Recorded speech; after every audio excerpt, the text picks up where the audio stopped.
Okay, in this screencast, we're going to talk about how scientists can tell the difference between homozygous individuals and heterozygous individuals. They use an equation called the Hardy-Weinberg equation, and we're going to learn about that. Before we get to Hardy-Weinberg, though, there's a couple things we need to sort of ask ourselves. Initially, scientists believed that natural selection should always favor an optimal form. So if that were the case, which seems sensible, why does variation continue? Why do we have albino squirrels? What's the point of having variation? Shouldn't natural selection choose the best allele for that trait and then cause the other alleles to disappear? Why are there still albino squirrels? Why do they exist? Don't dominant genes push recessive genes out of the gene pool?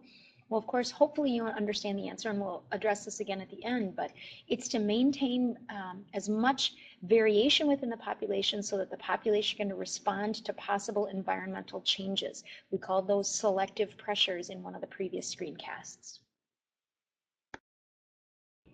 In 1908, two famous evolutionary biologists, G.H. Hardy and G. Weinberg, began studying evolution and population genetics. And they came up with some ideas. They said that gene frequencies are going to remain constant from generation to generation. In other words, the number of people with attached earlobes and unattached earlobes is going to remain the same. Or the number of people with widow's peaks and no widow's peaks is going to remain the same if the following conditions are always met. Number one, the population is large.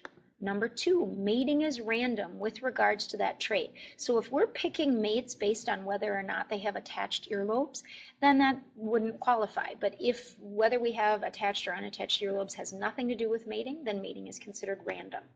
There's no new mutations that are present in the population. There's no migration from other distinct populations. If suddenly, let's say in Minnesota, lots and lots of people moved here from Uzbekistan who all had attached earlobes and they began mating with a population in Minnesota, you would expect the earlobe, the rates of attached and unattached earlobes to change. But as long as that's not happening, the gene frequencies are going to remain constant. And then all genotypes have to be reproductively equal. If you have attached earlobes, are you more or less likely to have babies? No, they are reproductively equal. So assuming that's occurring, then the rates of how often we see people with attached or unattached earlobes shouldn't be changing.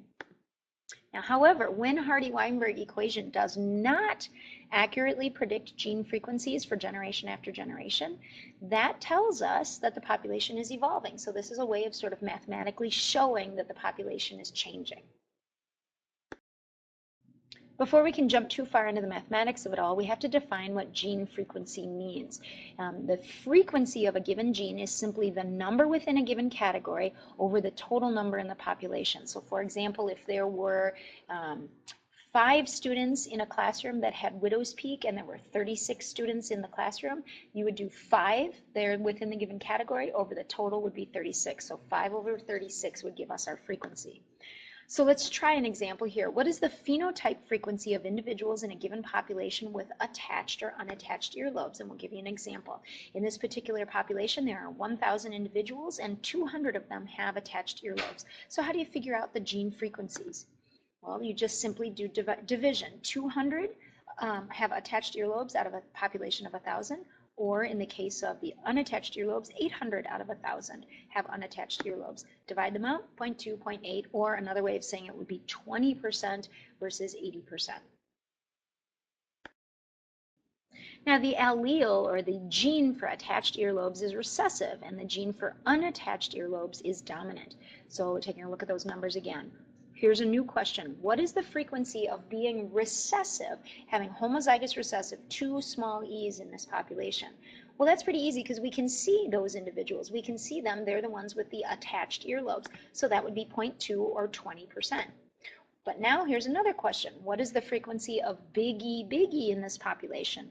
Well, we know the homozygous dominant have unattached earlobes, but we can't actually tell them apart just by looking. We know they're part of that 800, but we can't tell them apart from the heterozygotes, the individuals that have big E, little e. So it says that's a little trickier because big E, and big E, little e look the same. So Hardy and Weinberg provided us with a familiar equation to calculate big E, and big E, little e. Some of you might recognize the Hardy-Weinberg equation as the quadratic equation, just perhaps using letters that you're not used to. P plus Q squared equals P squared plus 2PQ plus Q squared when P plus Q equals 1. Yikes, that sounds all terrifying. Let's find out what the P's and the Q's stand for, and then it doesn't get quite as scary. That's not quite as scary. First of all, so this is what the P's and Q's mean. First of all, P is the frequency of the more common allele. Typically, that's the dominant trait, so we'll mark that in this example with a capital E. Q is the opposite. Q is the frequency of the less common allele, or the recessive trait, lowercase e, in this example. Therefore, P squared is the frequency of homozygous dominant. What are the odds, or what is the frequency of getting two E's, one from each parent, two capital E's? So that's what P squared in that equation represents. Q squared in the equation represents the opposite, the frequency of the homozygous recessive. What are the odds of inheriting two small E's? You multiply the Q's together, Q squared. The one that throws me off sometimes is, to me, it seems like the frequency of the heterozygotes. Somebody who gets a capital E and a lowercase e ought to be just Q times P, or P times Q, but you have to have multiply a 2 in there also. So their answer is 2PQ, and that's how you calculate how frequent they are. Keep in mind that little when part up at the top, when P plus Q equals 1, that means that the left-hand side of the original equation, where it says in parentheses P plus Q and then that is squared, if P and Q always equals 1, 1 squared is 1. So the equation is always set equal to 1, and that's going to help you when you try to solve problems. Okay, let's take a look at the Hardy-Weinberg equation and see if we can actually solve this problem. What is the frequency of big E in this population? The first thing I always do when I'm trying to solve these problems is I write the equation down at the top of my paper. Don't also forget to write that P plus Q equals 1. The other thing I do is underneath the equation, I remind myself which part of the equation tells us about the homozygous dominant, which is the P squared part, which part tells us about the heterozygotes, 2PQ, and which part of the equation tells us about the homozygous recessives. The part of the equation that we're interested in eventually is the big E, the homozygous dominant, which in this equation is P squared. That's what we want to solve for. But the problem becomes that you can't tell the difference between big E, and big E little e. They are all part of that group of 800, and we don't know what the numbers are. And because you'd have to combine them, you have both P squared and 2PQ, which has two variables, and you can't solve for two variables at the same time. So always in these problems, solve for the recessives first. Figure out what Q is. We already know Q squared. It's 200 divided by 1,000. That's Q squared. Take the square root of that to get Q. P plus Q is 1, so 1 minus Q is P. I'm saying this fast, but so now you've figured out P, and now you simply plug in P squared or 2PQ, whichever you're trying to solve. So now I'm going to slow it down. What do we already know? We know that little e is Q squared. That's what the equation says it is, and it's always that. The recessives are always Q squared. And we know from earlier that it's 200 out of 1,000. It's whatever the number is divided by the total population.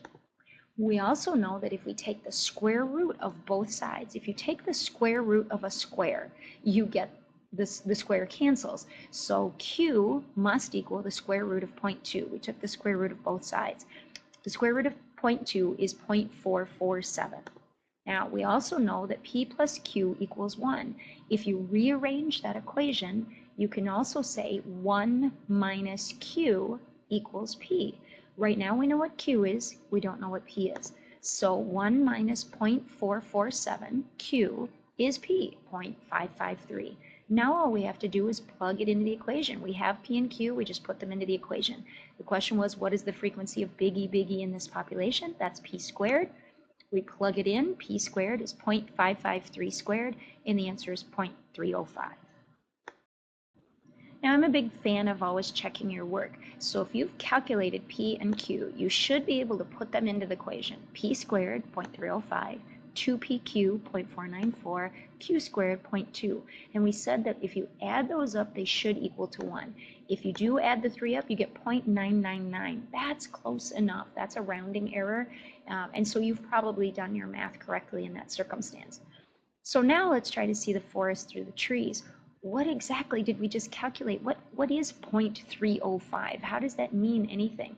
0.305 is the frequency, how frequent having homozygous dominant trait is, so having both capital letters. But I think it's easier for most people to think about it this way.